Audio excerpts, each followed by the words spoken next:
औज़ुबिल्लाहिमिनश्शैतानिर्रजीम बिस्मिल्लाहिर्रहमानिर्रहीम। Secondary physics की हमारी क्लास है। जैसे कि आप जानते हैं कि हमारी जो सीरीज चल रही है, इस सीरीज के अंदर हम जनाब जो है वो चैप्टर नंबर 15 को डिस्कस कर रहे हैं। लास्ट क्लास में हमने काइनेटिक एनर्जी और टेम्परेचर के दरमियान रिलेशन को इस्टेब्लिश किया था। इससे पहले हमने जनाब आइडियल गैस के प्रेशर को भी मालूम किया था। आज की क्लास में हम जनाब क्या करेंगे कि इस चैप्टर की उसी लास्ट क्लास होगी ये, और इसमें हम काइनेटिक थ्योरी ऑफ गैसेस के न्यूमेरिकल डिस्कस करेंगे। काफी इंपॉर्टेंट न्यूमेरिकल है, तवज्जो से ध्यान से कीजिएगा।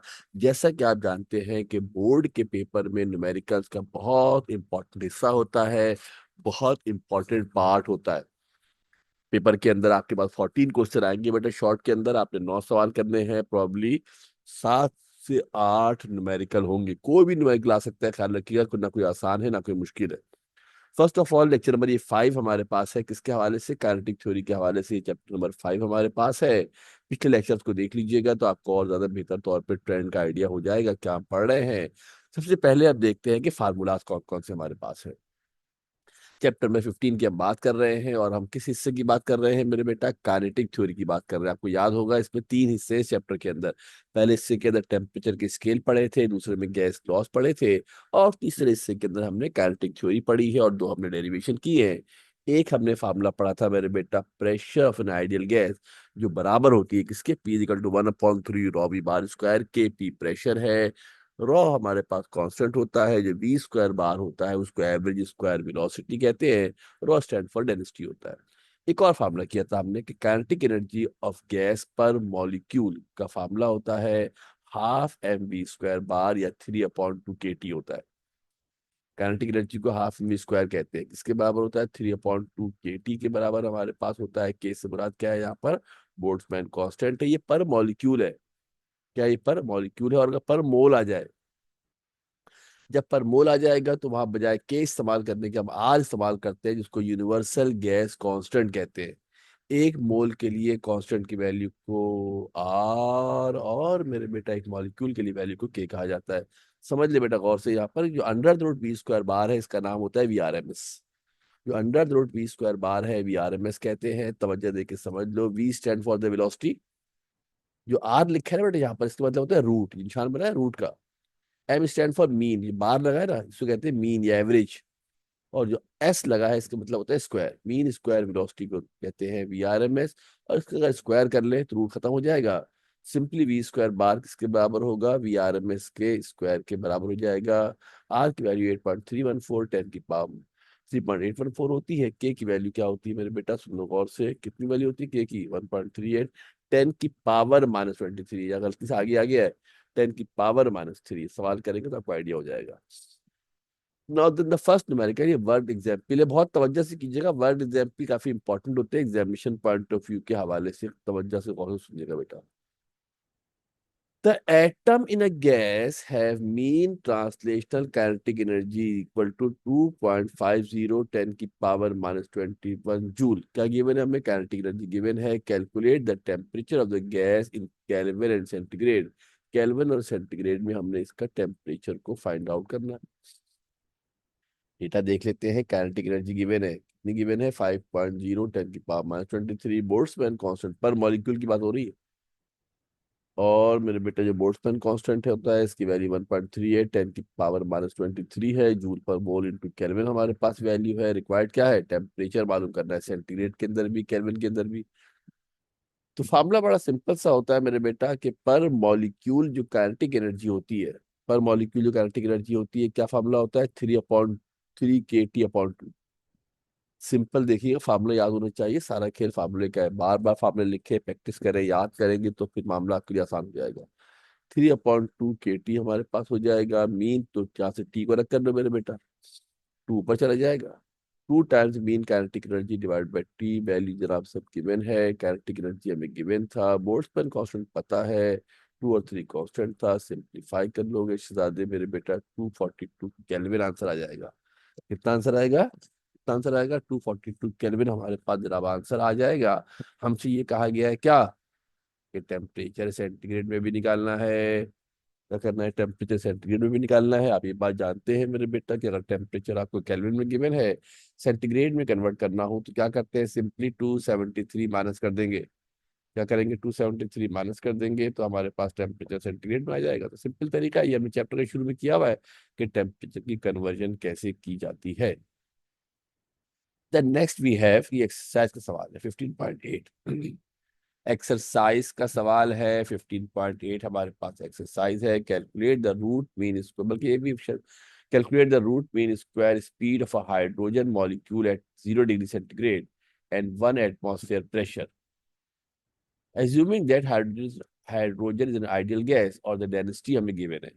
Root mean square velocity VRMS मालूम करना है और हमारे पास डेंसिटी गिवन है और प्रेशर भी गिवन है। प्रेशर गिवन है एटमॉस्फेयर के अंदर, प्रेशर कहाँ गिवन है बेटा आपको, एटमॉस्फेयर के अंदर गिवन है। डेटा बनाते हैं, प्रेशर गिवन है। अच्छी तरीके से एक बात समझ ले और बिठा ले कि फिजिक्स के जितने भी न्यूमेरिकल होंगे that must be done in SI unit.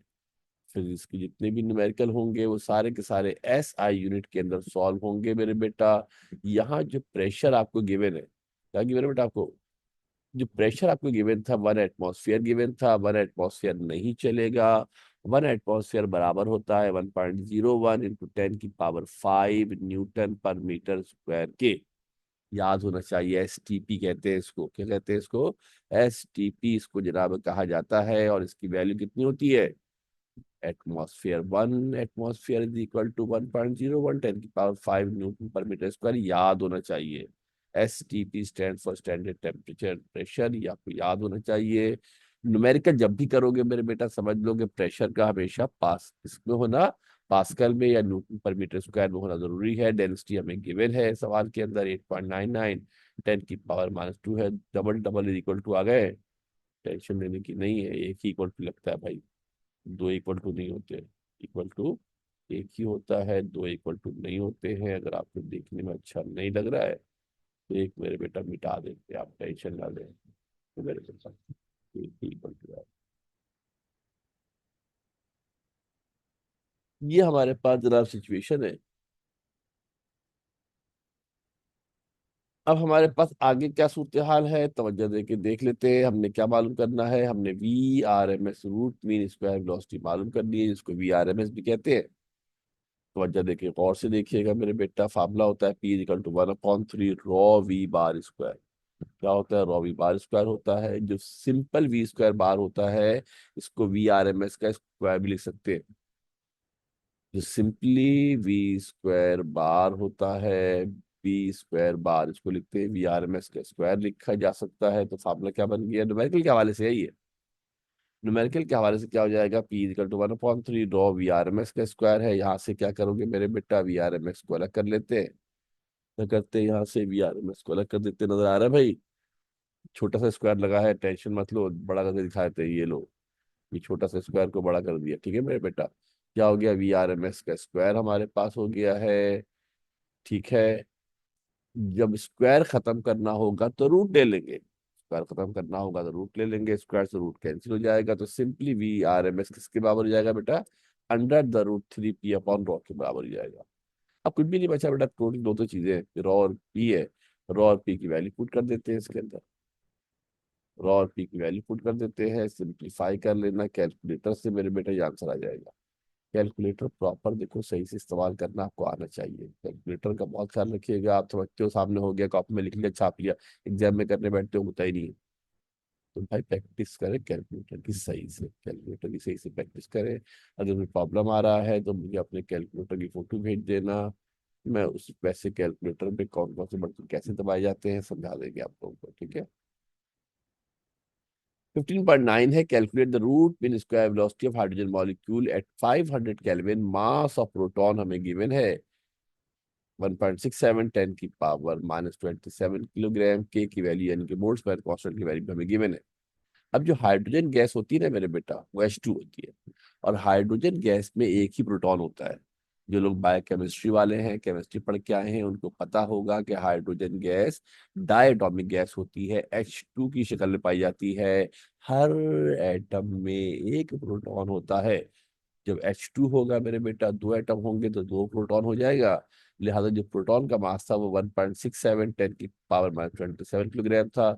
जो मास ऑफ हाइड्रोजन मॉलिक्यूल है, H2 होता है बेटा, क्या होता है, H2 होता है।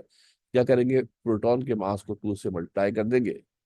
प्रोटॉन के मास को 2 से मल्टीप्लाई कर देंगे मेरे बेटा, ये आंसर आ जाएगा। बोल्ट्जमैन कांस्टेंट हमें गिवन है, बोल्ट्जमैन कांस्टेंट हमें गिवन है 1.38 10 की पावर -के है बेटा ये, ठीक है। अब कब हो सकती तो नजर नहीं आ रहा कि अच्छा लग गया, वो हमने पीछे लगाया था, वो के पीछे छुप गया इसको। ये हमारे पास बेटा के की वैल्यू आ गई है। टेम्परेचर में 500 केल्विन गिवन है, टेम्परेचर पहले से केल्विन में, तो वेल गुड, बहुत अच्छी बात है भाई। टेम्परेचर केल्विन में है तो बहुत अच्छी बात है, टेम्परेचर का केल्विन में ही होना चाहिए, सेंटीग्रेड नहीं चलेगा। सेंटीग्रेड नहीं चलेगा, अगर सेंटीग्रेड में होता तो उसको केल्विन में कन्वर्ट किया जाता। अगर सेंटीग्रेड में होता तो उसको हम केल्विन के अंदर कन्वर्ट कर लेते हैं। रिक्वायर्ड क्या है, रूट मीन स्क्वायर वेलोसिटी मालूम करनी है, VRMS हमने फाइंड आउट करना है, मालूम करना है। फार्मूला होता है T = 2/3 के ½ mv², ये फार्मूला हमारे पास होता है। V² बार को VRMS का स्क्वायर लिख सकते हैं, VRMS के स्क्वायर को अलग कर लेते हैं। 3 के T ऊपर चला जाएगा, 2 बेटा नीचे आ जाएगा, इसका रूट ले लोगे मेरे बेटा। रूट ले लोगे तो क्या हो जाएगा, √3 KT/m के बराबर हो जाएगा। वैल्यू सब्स्टिट्यूट कर देना, सिंप्लीफाई कर लेना, सॉल्व कर लेना, ये आपको आंसर मिल जाएगा। देखो कॉपी में लिख कर आएगा ये, कॉपी में लिखेंगे, प्रैक्टिस करेंगे, तब ये मामला आपका बनेगा। कैलकुलेटर से अपने हाथ से सॉल्व करेंगे तो आपको सिंप्लीफिकेशन के स्टेप क्लियर होंगे। 1-2 चैप्टर के अंदर मसला होगा, जैसे ही आपका हाथ सेट हो जाएगा, सारे न्यूमेरिकल पीस ऑफ केक है, कुछ भी नहीं न्यूमेरिकल के अंदर यार, डेटा बनाना होता है, फार्मूले के अंदर वैल्यू करनी होती है। 15.10 हमारे पास सवाल है, determine the average value of the kinetic energy of the particle of an ideal gas at 10 degree centigrade and 40 degree centigrade. एक आइडियल गैस है, उस पर 10 डिग्री सेंटीग्रेड पे 40 डिग्री सेंटीग्रेड पर हमने एवरेज काइनेटिक एनर्जी को फाइंड आउट करना है। What is the kinetic energy पर मोल, फिर पर मोल भी मालूम करना है, पहले पर मॉलिक्यूल मालूम करना है, फिर पर मोल मालूम करना है। तवज्जो देखिए, गौर से देखिएगा, सो 2 सवाल है। एक टेम्परेचर 10 डिग्री सेंटीग्रेड था, 10 डिग्री सेंटीग्रेड नहीं चलेगा, अभी मॉलिक्यूल की बात कर रहे हैं। किसकी बात कर रहे हैं बेटा, अभी मॉलिक्यूल की जरा बात कर रहे हैं। दो टेम्परेचर हमें मेरे बेटा गिवन है, दो टेम्परेचर हमें गिवन है। 10 डिग्री सेंटीग्रेड था, कन्वर्ट किया, 273 ऐड करते हैं। सेंटीग्रेड को कन्वर्ट करने के लिए केल्विन में 273 ऐड करते हैं, एक 283 हो गया। ठीक है मेरे बेटा, के की वैल्यू पता है। हम काइनेटिक एनर्जी मालूम करनी है दोनों केसेस में। काइनेटिक एनर्जी का फॉर्मूला क्या होता है, 3 KT/2। मॉलिक्यूल की बात कर रहे हैं, मॉलिक्यूल की बात करते हैं तो के आता है, मॉलिक्यूल की बात करते हैं तो के आता है, मोल की बात करेंगे तो आर आता है। ख्याल रखना, आर यूनिवर्सल गैस कांस्टेंट पर मोल होता है, के यूनिवर्सल गैस कांस्टेंट पर मॉलिक्यूल होता है। 3 KT/2 है, वैल्यू पुट की, आपका आंसर निकल आया। ये हम बात कर रहे थे 10 डिग्री सेंटीग्रेड यानी 283 केल्विन की बात कर रहे थे। और जब बात करेंगे बेटा 40 डिग्री सेंटीग्रेड की, जो टेम्परेचर 313 हो जाएगा, ऊपर सॉल्व किया हुआ है, सिंप्लीफाई कर लेना, ये आपका आंसर मिल जाएगा। ये हमने पर मॉलिक्यूल किया है, क्योंकि बेटा हमने पर मॉलिक्यूल किया है, ये फार्मूला पर मॉलिक्यूल का है। और जब मेरे बेटा पर मोल पर आएंगे, कहेंगे मेरे बेटा, जब पर मोल पर आएंगे तो के नहीं आएगा, आर आएगा। क्या आएगा मेरे बेटा, के नहीं आएगा, आर आएगा। यूनिवर्सल गैस कांस्टेंट पर मोल को आर कहा जाता है। बाकी वो सेम है मेरे बेटा, टेम्परेचर पहले 10 डिग्री सेंटीग्रेड है तो 283 आ जाएगा, आंसर हो जाएगा। 40 डिग्री में, ये 10 डिग्री की बात होती है बेटा, ये पहली बात कर रहे थे 10 डिग्री की, फार्मूला में गिवन है मेरे बेटा। वैल्यू हमने पुट कर दी, 10 डिग्री सेंटीग्रेड की मतलब 283 केल्विन है, वैल्यू पुट कर दिया, आंसर निकल आया। इसी तरीके से बेटा दूसरी वैल्यू है, उसके अंदर भी आंसर सब्स्टिट्यूट करेंगे तो आपके पास जरा आंसर निकल आएगा। राइट, सही है। ये हमारे पास जरा सवाल थे जो कि न्यूमेरिकल थे, किससे रिलेटेड थे, ये काइनेटिक मॉलिक्यूलर थ्योरी से हमारे पास रिलेटेड थे। तवज्जो देखिए, गौर से देख लीजिएगा, यहाँ पर मेरे बेटा हमारा जो एक्सरसाइज है, कौन सी चैप्टर है, कौन सा, 15। चैप्टर 15 यहाँ मुकम्मल हमारा हो जाता है, पीछे इसकी काफी सारी वीडियोस है। ठीक है मेरे बेटा, आप प्ले लिस्ट में जाके देख लीजिएगा किस तरतीब से देखना है। यूजुअली इसमें से P = 1/3 रॉबी बार स्क्वायर का मेरे बेटा जो सवाल है, वो लॉन्ग के हवाले से इम्पोर्टेंट है, ऑल्दो के प्रीवियस ईयर में आया है, मगर ये हर साल इम्पोर्टेंट होता है। ठीक है मेरे बेटा, ये 5 साल कंटिन्यूस भी आ सकता है, ऐसा सवाल ही है। इसके अलावा आपके पास T directly proportional to ½ mv² के प्रूफ सब वो आपने याद करना है, न्यूमेरिकल सारे करने हैं बेटा। कुछ नहीं पता कौन सा न्यूमेरिकल एग्जाम के अंदर पूछते, ठीक है। ओके जी, अपना ख्याल रखिएगा, घर वालों की। यहाँ कंक्लूड करते हैं, यहाँ कंक्लूड करते हैं, खत्म करते हैं। अपना घर वालों का ख्याल रखिएगा, वीडियो को लाइक कर ले, सब्सक्राइब कर ले, वगैरह वगैरह, जो पता है आप तो व्हाट्सएप चैंपियन लोग हो, हम लोग पुरानी जनरेशन के हैं, आप लोग नए लोग हो, तो लाइक कर ले, सब्सक्राइब कर ले, ताकि आपको मिलता रहे, इसको खुद भी देखे, दूसरे दोस्तों को भी शेयर करें, ताकि तमाम लोगों को फायदा पहुंच सके। ठीक है मेरे बेटा, इंशाल्लाह फिर मिलते हैं नेक्स्ट वीक में, नेक्स्ट लेक्चर में। नेक्स्ट लेक्चर में नए चैप्टर का आगाज करेंगे। क्या करेंगे बेटा? नए चैप्टर का आगाज करेंगे, that will be the first law of thermodynamics. Okay जी, अपना ख्याल रखिएगा, घर वालों का ख्याल रखिएगा। अल्लाह हाफिज़, थैंक यू वेरी मच।